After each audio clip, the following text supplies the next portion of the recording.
This is Who's Who Speaks with Mike Ryan and Guy Dill. Are you harder on yourself? Are you more precise? I don't know if I'm more precise, but one should be harder. You know, but then you try to shut it off so that you're using what you do know and not layering something on top of it. You know, it's if you can shut off all those other mechanisms, all those other voices, all that other noise that comes at you, and do the work that you know and trust that work and work in a confident manner, then I think I'm doing the best work. But it's really a system of shutting down all that other noise. I have a model in on a regular basis because I really love to draw the figure. It's the hardest thing for me to do. But it takes usually about an hour to really get warmed up. Sometimes it takes 2 hours. But when I finally get to that point of where I'm observing and I'm getting what I observe, and that handshake is happening, that's the essence of, for me, working. All the noise is out. I've filtered it out. I've gone to that place where I'm actually doing my work without thinking about it. Because your work is very inspirational, but what inspires Guy Dill? First thing I think about when you say the word inspire is that David Hockney says inspiration is for amateurs. I think it's a great quote. It is. You know, it's a daily cue by cue little thing. There's big things that direct me, that, you know, point me in a direction or give me some guidance, because I don't, you know, I try to work in the dark, you know, but when I'm not working in the dark, I have some real guidance, and maybe that's what another way to look at that word is. I'm inspired, or I'm given the ability to work. I'm given my sentence structure, and that's really, you know, that's what it is for me. It's the creative juices flowing. Well, yeah, it's like a rocket burn. You know, you get X amount of fuel. You know when you're on it. You know when you're going. It can last for weeks. It can go for months, and then you walk in the studio and you're dead. Nothing's happening. You can't make anything work.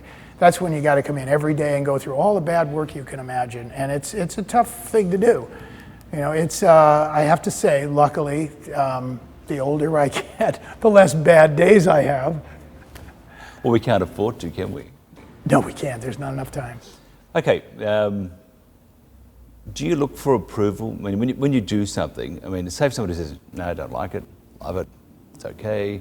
How do you feel about that? Well, in the studio, there are certain rules. You know, I have assistants that come in and help me because there's a lot of labor here. And there is, the older guys really clue in the younger guys. There are rules. I mean, if I'm putting something together, I'm composing something, I have the chain hoist holding apart, and I'm in the middle of a composition. If somebody says, makes a comment one way or the other, I mean, they might go, ooh, and I might go, what do you mean? You know, so I'm so raw right then that the rules are nothing. I want no comments. I want nothing. Don't breathe hard. If you have a comment, save it. You know, but just don't let me hear it, because I've had to stop because I'm not listening to me. I'm listening to them. So when I'm working, I don't take that. After the fact is after the fact. Anybody can say anything they want. I know what the work is. I don't. Their comments are not going to change how I feel about that work. You know, everybody layers connotations on top of things. You know, they might say, "Well, that looks like that looks like peanut butter to me." You know, I say, "Oh yeah, okay. I'll just add that to the list. Looks like peanut butter." But to me, it doesn't look like peanut butter. Out of all your works, do you have any favourites? One that sort of makes the heart beat a titch faster? Well, you know, in my sculptural world, they're all, it's a pretty consistent cast of characters. There's always ones that are better. Again, a subjective thing that I let other people deal with. There's ones that I like because of some emotional place they put me. Not better or worse, but they take me to a place that I really enjoy going. In my two-dimensional work, There are better and worse, in my opinion. And I can tell you the drawings that I think are better because I know the process. And I remember every stroke, every emotion, every scratch I do when I draw. It's a weird thing. I can't remember names or places I've been or books I've read, but I do remember every single emotional state in every moment of a drawing. Same with three-dimensional work, but I consider that is who I am. The other one is not who I am, it's who I would like to also become. So maybe I pay more attention to it there. But better or worse, yeah, it exists. Could I tell you which one? I wouldn't dare go there. You know, I'll let if my wife, Marianne, she knows which ones, okay? Because she can tell when I might go into a particular state when I'm looking at that work, or if I talk about that work, she can hear it. They're all around you, all your friends from the Venice Mafia, everybody is around you. In one word, what would they use to describe Guy Dill? Maybe how I think of me, structured. You know, as a sculptor, I have to work in a small factory. So it has to run efficiently, and there's lots of other duties, you know, management and, you know, person-to-person information transfer. I take in a lot of interns. Over the summer, we have interns. During the year, we have interns, and they get credit at universities. So, but they come into a structured atmosphere. It's not it's not that cliched atmosphere of what people think artists do. Artists, in order to be producing anything, have to be very structured and very disciplined in order to continue to do it.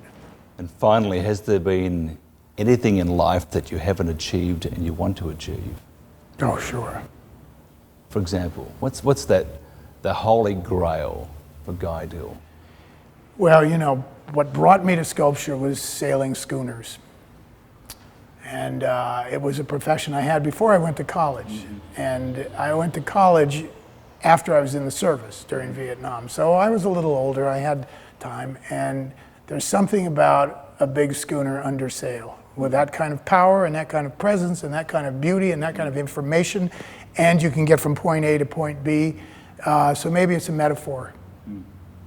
Because I don't know what that thing is. You know, if I knew what it was, I'd probably change it to something I didn't know what it was, so I can go towards that.